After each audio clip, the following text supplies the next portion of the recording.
welcome to the Wednesday Bike Club. So it's going to be another one of those sort of like bits and pieces ones today, because there's quite a few things to cover. Just things I just want to sort of update people with, really. So I said I would come back and sort of address some of the comments that I've had on the Superbike Factory episode, you know, when I went up to Donington. Really pleased with that video, and I think people sort of got it. I was trying to be sort of matter of fact about it, and it's one of the reasons why I got the Lauren, one of the managers there, to actually explain some of the stuff. So it's actually coming from them rather than from me. So I think that went very well, and I was really pleased with the comments that came from them, because they're mostly positive. I think I was a bit concerned that, because I put mine out on the Saturday, I could have put it out. We were asked to delay it until the 2nd, but I decided to put mine out a couple of days later. So 2 or 3 other YouTubers have put their videos out. And when I read the comments and I looked at the way they'd done their thing, I thought, oh, I'm in for a hiding here. But I think mine was different enough to, and the way that I structured it, that people sort of appreciated that. And I think generally people want to give them the benefit of the doubt and to see that they are actually trying to improve their service and do things a little bit better, which, you know, only time will tell at the end of the day. You know, the proof in the pudding's in the eating, isn't it? So we shall wait and see. But I was very interested to see what they were doing, and I think the people that I spoke to were genuine bikers and they were enthusiastic. I think there was one thing I thought was interesting though, not just the comments on my video, but comments on some of the others that I'd seen about warranties and your consumer rights. And they're two very different things, I think. And I think there's a slight amount of confusion there, that when they're offering you a warranty for 90 days, that's your illegal obligation. Well, it's not. A warranty is not, there's no legal obligation to give a warranty with anything, but that doesn't affect your consumer rights, in as much as, you know, if you buy something in good faith and it doesn't turn out to be what was advertised, sort of thing, in simple terms, then there is obviously some redress and they have to repair that and make good. A warranty is something over and above that, and that's something that, you know, you can buy a warranty because effectively it's a bit like an insurance policy. So I think people do get slightly confused with what a warranty is, and which is over and above your consumer rights. They're never affected. Your consumer rights are there and written in law, but a warranty is not obligatory. You can go onto Bennett's social to see that, look at the information there. But, you know, but I understand where people are coming from. And I think the thing that I took from that meeting was also that, you know, it takes 5 minutes to ruin your reputation. It takes a long time to build a good one. And I think they're in that, they've got to really keep pushing to improve and improve and improve. And also something that come out was the things about, you know, their customer care and, you know, the after sales and stuff like that. That seems to be a common theme which came through. So only time will tell. But on the whole, I think there should be optimism for that business, and hopefully they got some questions answered that people wanted to get answered. So yeah, we shall wait and see, won't we? But I'll continue to do stuff with them, because they've been very good to me, and I'm quite happy to go down there. They don't ask anything of me when I go down to do, like, you know, pick 3 bikes and talk about those, and I think these are a good choice and that sort of stuff. I'm not selling those bikes, I'm just discussing them, and all they ever ask me to do is just, can you just put a link to those bikes that you discussed, so people can actually see them. So, you know, can't say further than that. But there we are. I know people have comments about that, but yeah, interesting experience that day was. And we've also got the B&W that I took out, which was only used as a prop really, but I got to take that bike out, and then I did a review of it, or my sort of, you know, light review of that. So that's what's going to come later. That's not what the day was about. It wasn't about that bike, it was about what they're doing. So I saved that material, so that'll probably be out, maybe it won't be next Saturday, but the Saturday after that review will come out. So that's that. Other things is, obviously you can now tell I'm back in the UK, but from the video perspective I'm still in France. So I got back yesterday, so it's now, it's not Good Monday, is it? Easter Monday. It's Good Friday, isn't it? So it's a Monday now, so I got back last night, and the Maestro bike, which is the Meteor, dragged me all the way back. Well, I was on the ride here, I was thinking how I could destroy the Meteor. And it's like, when there's a nuclear waste and, there's nothing left, and a new civilization comes along, the only things that are going to come out of the woodwork are, cockroaches, rats, and 350 Meteors. So it'd be like, somebody will uncover this motorbike. I think, oh, what's that? Oh, hang on a minute, I'll turn the car, it starts. That's what the Meteor's going to do, isn't it? It's going to come out ridden by a cockroach.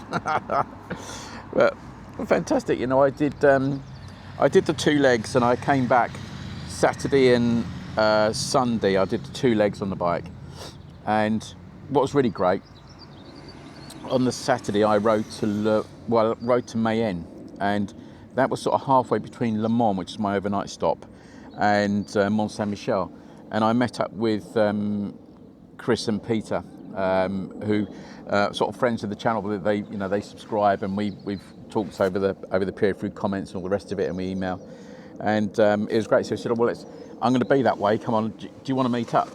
So we met at a bike stop, a bike garage, and then we went and had a coffee in the Boulangerie Artisan. There's always a Boulangerie Artisan somewhere, and it was really nice. We had a good sort of couple of hour catch up, and they then shot back, and Peter came down on his Hunter, and Chris came down on his gutsy 85 TT, which is up for sale. I think he's trying to sell that, so anybody wants it, get in touch with Chris Hills. But yeah, the Meteor did a thing. That was 260 miles to get there, and I think I arrived 10 minutes early. I said I'd be there at 2:30, and I got there about 20 past with a couple of little stops. So fair play to this bike, it's phenomenal. And then I had another 50 miles on to Le Mans. And then yesterday I rode the 170 odd miles back to Dieppe. Again, I gave myself plenty of time actually. I allowed myself about 6 hours to do that, and got there probably an hour early with a couple of nice stops in between. What I did notice though is that the difference in the fuel consumption, in that doesn't have a DNA filter on it, but the classic 350 that I took out does. And I could definitely tell that was doing better gas miles, without a doubt. And considering that petrol was like €2 a litre out there, and French people are starting to stockpile fuel, which is balmy really, because I think Chris was saying there was news that they thought the French fuel was going to go up to about €3 a litre. So we're not quite seeing I don't know why there's such a differential between petrol and diesel. It doesn't make sense to me. But yeah, it was a great trip. So there's one more video to come from France, and that's what you're going to see on Saturday. That's going to be a little day out I did to a place called Abbey de Bouchard, and a nice video. And I rode the Meteor out there because the classic 350 is now in the kitchen. And funny enough, there was another subscriber that actually saw me coming out, I think that day, on his GB 350. So hello. Next time I'm out there, keep an eye out for when I'm out there, and email me and we'll meet up. So it's always great. So that's a really nice video. It's one of those sort of like go to a little historic site and have a little chat, just a general chat anyway. So I think you'll enjoy that video. So that's Saturdays. Other business. So the other thing I thought was interesting, that KLE, I did that little short sort of look round review, and I'm going to start doing those. I'm going to pop them in as extra episodes every now and again, where people can might find a bike somewhere or something, and I'll just do like a little short chat look review of those bikes. I may do a little ride round, but it was just where I've got something I think it's worth having a chat and I can have a bit of information. I think it's worth it. But I think that KLE, was a really nice bike, There's something about it. It felt, when you sit on something, you think that feels like it means purpose. It's got a purpose to it. And I know people still saying it's still not an off-road animal, but 95% of the people are never going to go off-road on it anyway. And I think it's going to be as off-road capable as a Hemi 450 or a Hemi 411. But the key thing was that it's a really simply engineered bike. it's not, someone's not machine gun a load of nonsense on it or kit and things to go wrong. It's really simple, so uncluttered, which I really liked, you know, and it means you can clutter it up if you like afterwards. But I was really impressed with that bike, and I think in my thumbnail, I think I said, will this be the bike of 2026? Do you know, I think it will. I think that will be the bike of the year. I could just sense it. I just think I think it's a really nice bit of kit. So they're obviously in dealerships now. So go and have a ride. I will have a ride of one eventually. May do when I go back out to France, because I could have ridden that when I was there. The guys at Challenge 24 said, "Oh, did you want to ride it?" But you have to be chaperoned with the ride, and I just didn't quite have the time.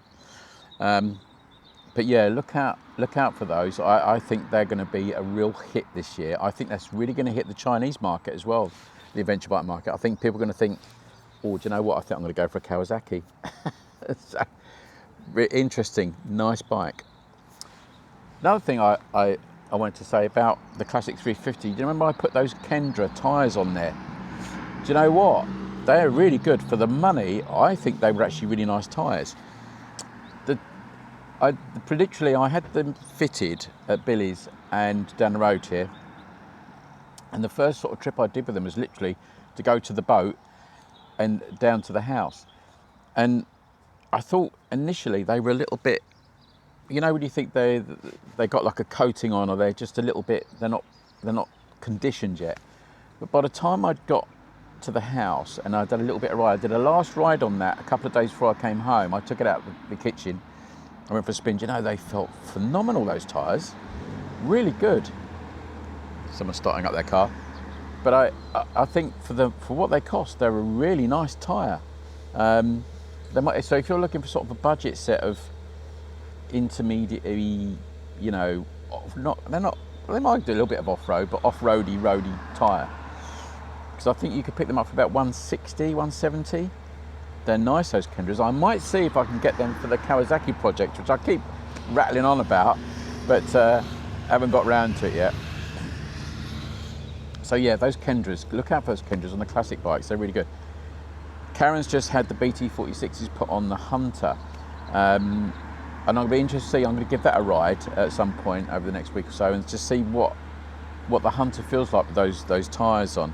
I know that Peter, when we met the other day, he was sort of saying that he's put the Pilots on, I think, which I can't remember what they are, but he said he rates those, so be interested to see how different they're, because Karen's tyres have done pretty well, her Seats, but she said they were tram lining and that, so they're great, and then they fall off a cliff, those Seats, they seem to, so we'll look into that.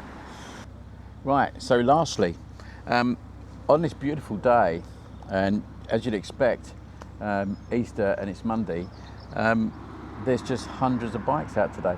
Now, we went out this morning, we went out for breakfast at Billy's there, and the odd person sort of nodded to me and all the rest of it. It's I always find that quite odd, you know, when people are going to recognise you, because it was rammed with bikers. And it's always quite, I don't know, you sort of feel a little bit, not sure, you just feel a bit weird, you know, that people might want to come up to say something to you, and it's an odd consequence, isn't it, of doing YouTube, particularly in my local area. Anyway, that's by the by. But there were hundreds of bikes out today, and what I thought was interesting, we went to Billy's on the Road, which is the cafe on the 264, and it was rammed with bikers, absolutely rammed. And the reason for that, I think, apart from it's a brilliant place to go to stop, is because Whiteways has gone, hasn't it? And I think they've sort of found Billy's on the Road, and they're stopping there because it's such a great place. But boy, was it rammed, and there was a load of bikes there today, loads of bikes, and there still is today. I can see 1, 2, 3, 4, 5, 6 bikes coming down, and there's been dozens going past, even in the short time I've been speaking. But I think it's interesting that, you know, bikers find a way. They find where they want to go, don't they? They sort of, you know, the river meanders somewhere else, doesn't it? You block it off and it meanders somewhere else, and they're all going to Billy's on the Road. So all the people that didn't want the traffic, that's not done a blind bit of difference. They've all going there, and I knew someone was going to pick up the slack, you know, and it looks like Billy's has done that, because it was busy all day, all day. So yeah, they're doing all right for it. I think it just means that someone should take up the mantle and open another cafe, you know, in a similar vein. But I suppose it's making that jump, isn't it, at the end of the day? But there were some beautiful bikes there, and I'll show you a picture. There was a lovely Moto Guzzi. I'm saying it right, Moto Guzzi. It was an old, I want to say it's a California, but it was that sort of style. God, that looks so cool. That looks so nice. There was a couple of old Guzzis there. But yeah, really nice, really nice. So yeah, that's really it really. So thanks for all the comments on the Superbike Factory episode. That was really good. There you go, the bikes, they've all mounted up. Yeah. There's one pulling a wheelie, which probably doesn't help the cause slightly, but never mind, so be it. But it's, yeah, the French trip was a great trip. Watch out for the episode on Saturday, and look after yourselves. And please ride safe if you're going out in the sunshine. Right, thanks for watching the Wednesday Bike Club, and I'll see you soon. Take care.